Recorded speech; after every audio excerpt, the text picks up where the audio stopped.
Good morning, financial professionals. I am Phil Haug, Senior VP of Sales for E4 Insurance Services. Welcome you to our brew, building relationships every week. Thank you for tuning in today. We've got some really kind of interesting and special days to celebrate for our national days. For those of you joining us on the brew for the very first time, welcome. And again, we're going to start our day off with some interesting days. And Sydney picked some good ones here for us. We've got, and I'm not usually, I try to tie these things together, Ronnie, but I think this one I'm just going to let lay. I'll just list them off. We have National Chocolate Fondue Day. I think that's a win. We have National Girls and Women in Sports Day. That's also a good one, to be in the father of a couple of daughters and having a couple bonus daughters that are in sports. That's a good one. And then this one I'm not going to touch. It's National Fart Day. So maybe if you're at home and you let one slip, you could just say it's National Fart Day, I guess. But I'm not going to tie those three things together. Enough said about that. Yeah. Yeah. Moving on. So this month our topic is business valuations, but today our topic is the six-figure soiree. So Ronnie, you came in and joined us here. Ronnie Hamilton. Want to make a formal introduction to all of our advisors here with E4. Ronnie has several designations with CFP. I'm going to be reading this off. There's a lot of letters here. I think you just about have the alphabet. We've got CFP, CLU, ChFC, advanced estate. You've got advanced estate planning accreditation, yep. Correct? Correct. And you're also E4's new senior VP of advanced sales. So I'd like to make the introduction and discuss what we have to offer and what's to come in the advanced market space and case design. So first and foremost, I want to say welcome to you. Thanks. Great to be here. No problem. We encourage you to use the chat box or raise your hand if you have any questions. All attendees are going to be entered into a drawing for a CE voucher and a Starbucks gift card. And as always, we will make the announcement of the winner at the end. So, Ronnie, first things first, right? It's the old standard, tell me a little bit about yourself question. So you've been in the business for 30 plus years. Tell me about your experience and the backgrounds and the things you've focused on over those multiple decades, and kind of what you bring to the table for with the new role with E4. Great. Thanks, Phil. I think the first thing I'll mention that's probably already apparent is I'm not from Fargo, North Dakota. So you're from South Fargo, North Dakota. Yeah, exactly. A little far south. Now, I live in Birmingham, Alabama. I've been in financial services for, as Phil said, over 30 years. I've been in advanced sales with BGAs for the last 17 years.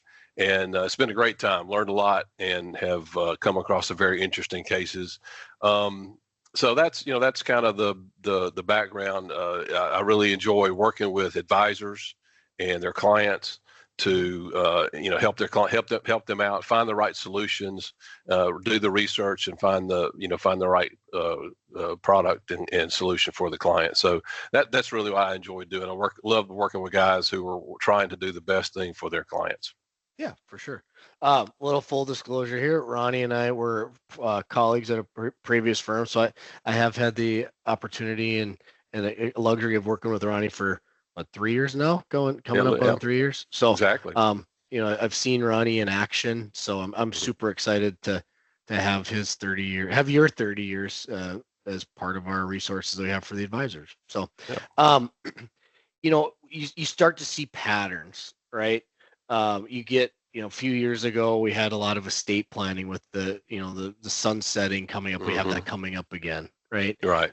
We had the Connolly case that's starting to get a little bit of attention, but It seems that topics and ideas kind of ebb and flow. When it comes to the things that are happening right now, what's the hot topic of the moment? What are the things that you're seeing come across your desk? The six-figure cases, full disclosure, we had a meeting yesterday with an advisor that we actually had a seven-figure target premium solution that we presented. So not just six-figure opportunities, we were looking at 7 figures too. So what are the things you're seeing that are bubbling up and coming to your marketplace? Well, the things that seem to continue to come up are, is primarily business owners. That has been the most of the cases that I've worked on over the years. The the buy sell situations. How do we structure it? What should we do? Key person, always important. And sometimes they don't, sometimes the business owners don't realize how important that is. So key Yeah. person, and then executive compensation. How do you recruit and reward those key people to make sure they're here? Most clients don't really know what the phrase is for it, but they know they need to do something in those areas. And so, what can I do to make sure this guy doesn't leave or go down the street, or he's been a great guy? I want to make reward him for being with us and make sure he stays with us until he retires. So those are some of the things that are always coming up. That's from day to day to day. As you talked about, and I think we'll talk a little bit later, is the Connolly case, which makes it very important to do buy sell reviews. I think we'll get into more detail about that. But of course, like you said, it's another round of estate planning. What are we going to do now? Which has obviously been even more. The future's been even more clouded by the election and who's in charge now and what's going to happen, because nobody really knows. So, but a lot of people know they need to do something, and right. So and I think people have been putting it off until 2025. A lot of folks have been. So that's going to be. The next thing, where does it go? We'll see how that progresses throughout the year. Yeah, and we had, Kevin Crouch came on as an estate planning attorney earlier in January, and then we had a CPA come on as well, and they talked about, they echoed a lot of the same sentiments, and one of the things they both talked about was the team. As an individual, you have to have a plan, right? And now technically everybody does have a plan, but it's probably not one that you like.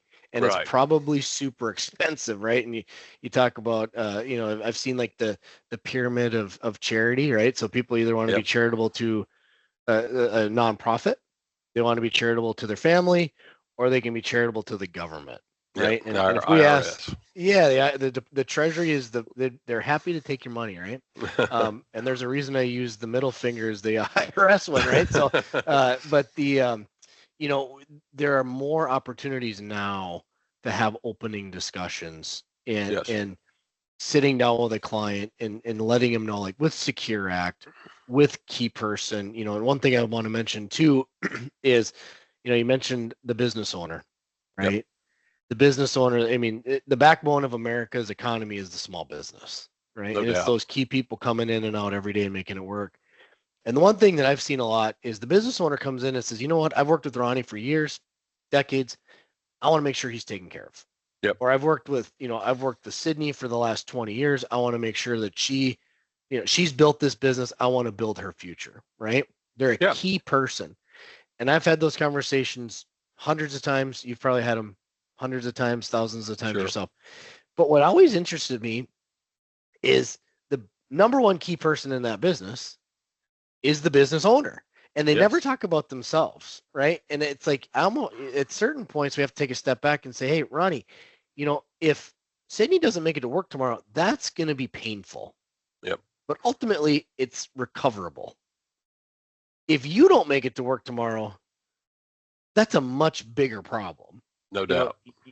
So let's not get too far ahead of it. Let's talk about what you've got. Right. And I think a lot of times as advisors, we can offer some advanced planning tactics and techniques for the business owner, because a lot of times they're looking at everything else. Right. Oh, yeah. They're focused on running their business day to day, and they don't really don't see that. And to that very point, I was reading a case study earlier this week about, that exact situation. A business owner had not really made any plans and passed away.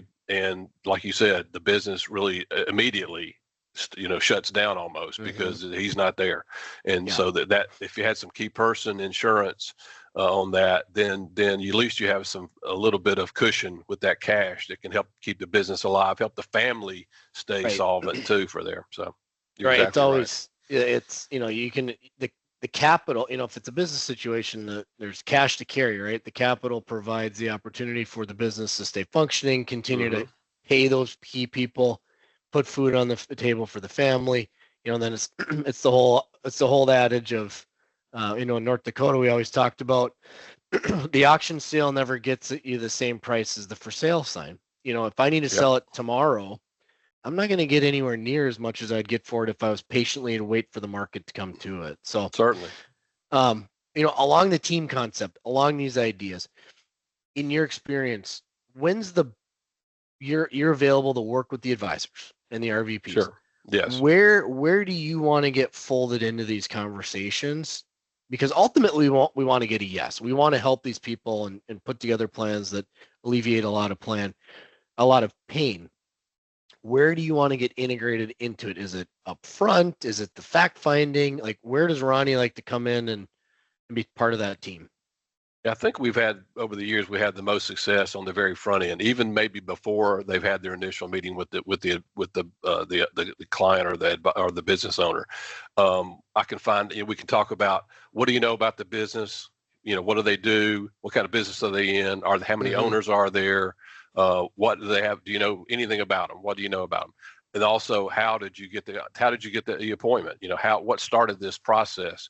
That background really helps to kind of find out then, okay, what do we need to dig into? If there's more than one owner, okay, we really need to talk about buy sells or updating them if they have them in place, are they funded, all those kind of things. So up as soon as possible, get me involved. I'll be glad to help you, figure out exactly where we need to go with those questions. And, because that way we're starting on the same page, we're finding out as much as we can on the front end. So we can really do a direct strike on where their problems may be. So I think that's important to get in on the front end as much as possible. Okay. So coming in on the front end, so let's talk a little bit of client identification, right? So when it comes to the cases, is there a sweet spot? Is there, I don't want to say a minimum, right? Because there's everybody's familiar with the Henrys, right? High income, Oh yeah, not rich yet, right? Is there a criteria that you'd like to, I don't want to say like what's big enough to make your time worthwhile, but is it a business owner? Is it a premium size? Is it a face amount? Like, where do you find that your expertise kind of serves best? Yeah, well, I'm willing to talk to advisor on any size case because you Right. never know where it's gonna lead to. It may be a startup business that could really turn into something, or the business owner may have other wealth, or going to be inherent wealth, or who knows what. But so it really does. I really don't have a preference. I'm really again willing to work with anybody. Also, you never know if this advisor, this may be his first real business case. And so this may be a great opportunity to get his feet wet and get his foot in the door with the business owner, do a good job with him. Who knows where it might go from there. So do not hesitate to call me on any kind of case. Perfect. Or any size case. So with that, so you've identified the individual, it's a business owner. If it's a larger case, you fold in. Now let's talk about presentation, right? Yep. So I'm gonna kind of jump around a little bit. So we've identified the client. I'm gonna skip over the the building stuff out. That'll be the last question we Sure. go to. Let's jump to the end. So it comes to the presentation, comes to the solution. Do you find it's more effective to talk concept using different informal processes, kind of avoiding the number, or is it better to start showing illustrations early and getting some of the sticker shock out of the way? Or what are you seeing as the best presentation methodology? Yeah, well, I personally, I think understanding the concept and why we're doing this is the most important thing. If you get on board that way, I think it makes it a lot easier to make them say yes. I come from a financial planning background, so I want to be, show me why I need to tell me why I need to do this, not just here's what it's going to cost you. Tell why am I doing this? That way I can understand. And if they push back on the concept, then we got some work to do before we even get to the numbers. Yeah. I just saw, interestingly enough, I saw something this morning where there was a video on a sales trainer, and they said, don't, change your language a little bit from the standpoint of like, if the client says, I can't afford it, what they're really saying is you haven't delivered the value on it. I don't see the value. I don't see the value in it, right? And then it comes back to the advisor and like, that's our job to establish the value and the need. It's kind of the old adage of identify the problem, present the solution, and hopefully the solution is less painful than the problem, right? You're exactly right. I mean, you have to disturb them just enough to say this is a problem. I know, and sometimes they realize it's a problem, sometimes they don't. But that's you have to disturb them just enough, or maybe they're already disturbed, and that's why they came to you and they were looking for a solution. But a lot of Right. times we're having to prove that. Yeah. Yeah. Yeah, and especially if we're call this today the six-figure soiree. So sometimes if you're sitting down with somebody, they might not have written too many. We're having multi-million-dollar solutions with, or we're having multi-million-dollar problems with a couple $100,000 solutions. So Sure. if I present the multi-million-dollar problem and show you can do it for pennies on the dollar, or at a discount, or Hmm. leverage your capital, or however you want to use it. So Yeah, and of um, course, in the business section, it's always easier to write the business check than it is the personal check. that's correct. So speaking of that, when it comes to that, how are some different ways, just real high level, what are some ways that advisors can help the business owner when it comes to the different solutions? We got DI, we've got, let's talk a little bit specifics. Like I know you mentioned about retirement. You mentioned about Yep. key people, deferred comp. Like what are some kind of quick wins the advisors can be looking at for solutions? Yeah. Well, I think like we talked about the business, especially when there's more than one business owner, making sure that business that buy sell agreement or whatever they may have is up to date and funded properly. That's huge because that's kind of the starting point. Like you talked, let's take care of the business owner first. Mm-hmm. He's looking out for himself first. Let's make sure that he and his family are taken care of. So I think that's really where you start. I know the rest of the month we're going to talk about business valuations. That's a great place to start. It's in sometimes business owners they've never done one. They really don't. They Mm-hmm. may they may have an idea in their head. If I had to sell the business, here's what I would sell it for. That may or may not be the fair market value of that business. So I think that's a great place to start. It's a very non-threatening way to get the process started. In light of the Conley case. I think a buy sell review the document. What type of buy sell agreement, especially if it's an entity purchase, is very important. And then we talked about key person, making sure that they're Mm-hmm. covered in case something should happen. Well, I always transition to okay, if that person is so important to you that you're going to have the business could have a decrease in revenue because they're not around. Maybe we need to put something in place to retain them, and that's where we get into the executive compensation, any kind of executive benefits, like you're talking about, Mm-hmm. GISI, life, disability, bonus plans or deferred comp, something like that. So it really, and a lot of it depends on where the business is. How old they are, is this Yep. a young business owner, middle age, or whatever it may be, Yep. or are they closer to the other end of the spectrum? They're thinking about the exit plan. There are Right. lots of things. It really depends a lot on the situation. Yeah, and you look at just exit strategies, right? So, Yeah, there's really only three ways to get rid of a business, right?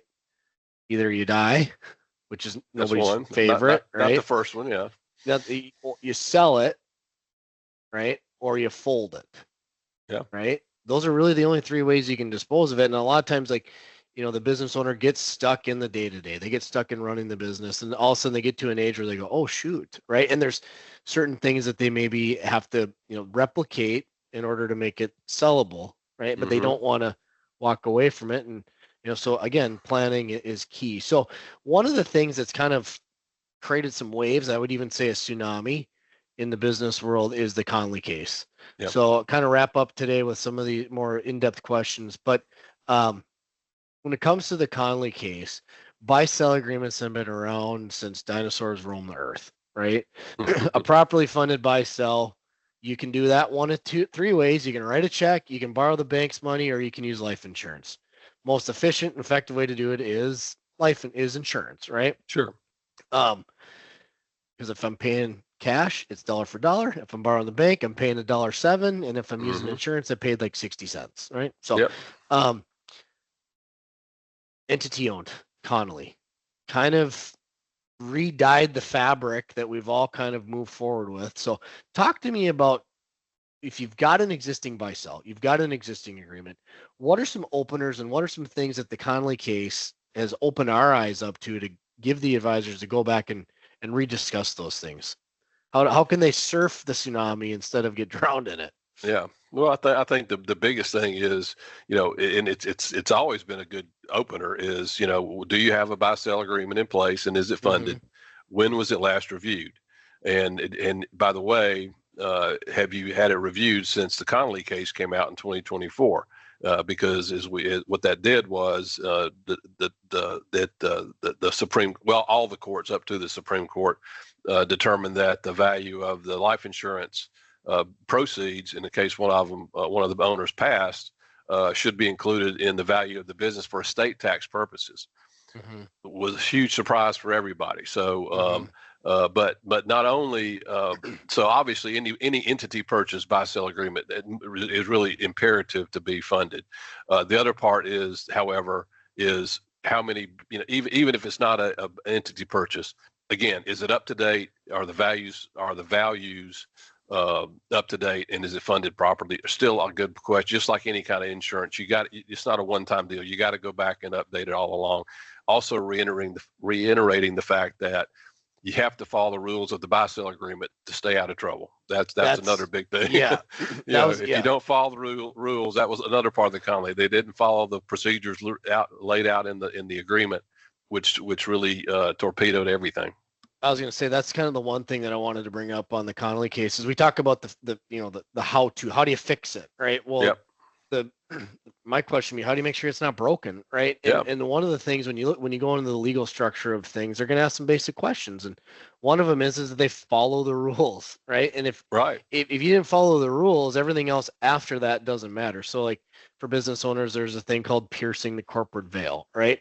So in that Connolly decision, one of the first things in the decision, which has been overlooked a little bit, has been because they didn't perform the mandated business valuations, they did not reevaluate the business on the prescribed schedule. The courts deemed the buy-sell agreement null and void. Right. So therefore, because the buy-sell agreement is null and void, now the capital goes into the business and now that affects the estate and so on and so forth. Had they done that, I'm not a lawyer, but I play one on TV and I brew podcasts sometimes, but had they followed the letter of the law, there's a chance that the buy-sell agreement might have been upheld and the decision would have been completely different. So, that's why, we talk a lot about buy-sell agreements. We talk a lot about valuations. Why? Because they actually mean a lot. And this month, we're going to be talking specifically and directly about buy-sell agreements.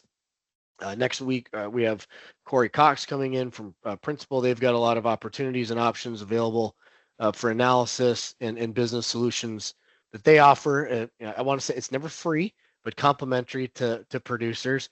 But it matters because you can do all the things right as an advisor.